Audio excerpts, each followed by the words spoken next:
Hey guys, it's Brian with the Midnight Mechanic, and today we're going to show you how to replace the front shocks in your second gen Ford Ranger.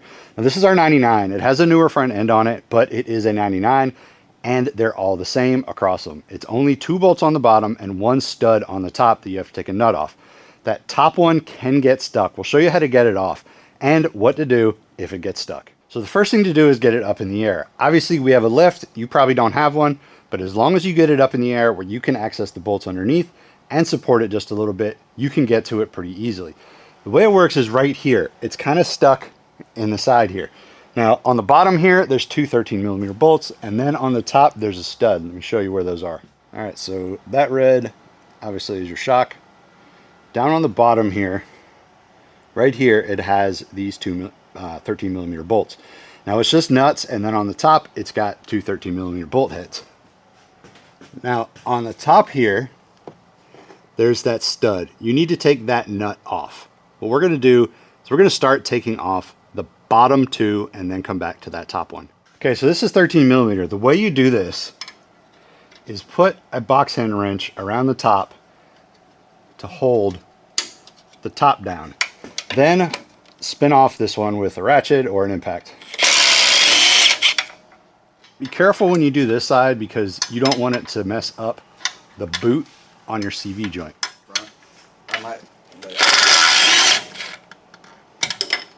Now that this shock is completely loose, I'm going to go ahead and unload the suspension and lower it down so I can access that top one. I should have left it a little lower to begin with, but I didn't do it. So go ahead and make sure that you can access it before you start. Now we're going to come and remove this top stud right here. The way I'm going to do it first is I'm just going to try and turn this off with a regular old box end wrench to see if this stud will spin or not. If it doesn't spin, we can take it off. If it does, I'll show you a little trick.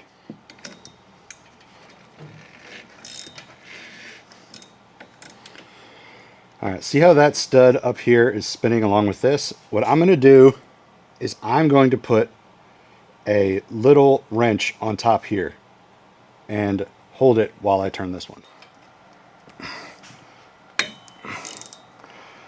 So if it gets stuck like that, the 1/4 inch doesn't work, this one doesn't work.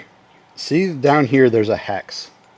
A lot of times you can put a 19mm on that bottom one and put your 15 on the top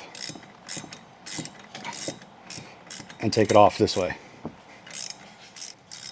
Now it looked like that was really easy, and that's because I went ahead and I started it before I showed you guys to make sure that it would work. All right, now that that's off, you can go ahead and move that shock around to get it out. Move your little stuff. The new one's going to come with that, so you don't have to worry about that. But snake it around, get the old one out. Now it's time to install your new shocks. We got these right here from Torch Off-Road. Now the way they work is they have the exact same fittings that the existing ones did. So what I'm going to do is I'm going to go ahead and snake it in there. I'm going to install the top first. Now it has this little thing on here that keeps it compressed. Go ahead and put it in there this way first because it's compact, it's a little bit easier. Once you kind of have it in place, then you can go ahead and snip it off and go ahead and put your top mount in.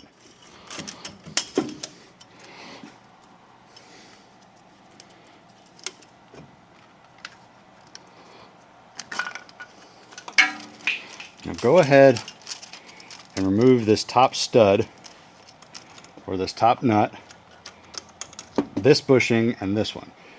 Now compress your shock and slide it in until it comes up through that hole right there. Once it's up in that hole, reinstall the rubber bushing and that washer. Put your top nut on. Don't tighten it down quite yet because you want a little bit of wiggle while you try to get that bottom on. All right, now on the bottom, it has these little rubber pieces. These are just to protect it from these getting damaged. So you want it rotated so the angle of this is the same as the A-arm.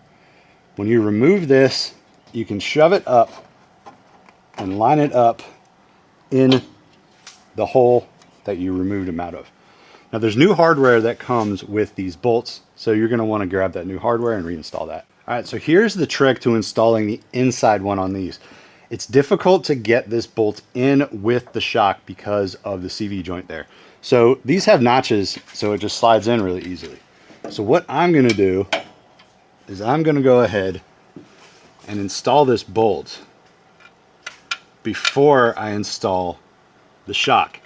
Now, when I install the shock, I'm going to push it up, slide it in, and get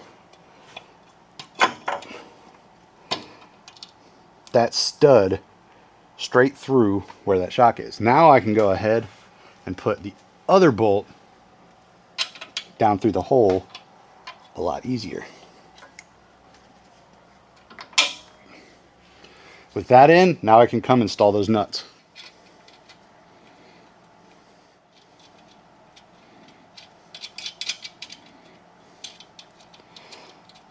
Now, tighten these down and then we can move back to that stud.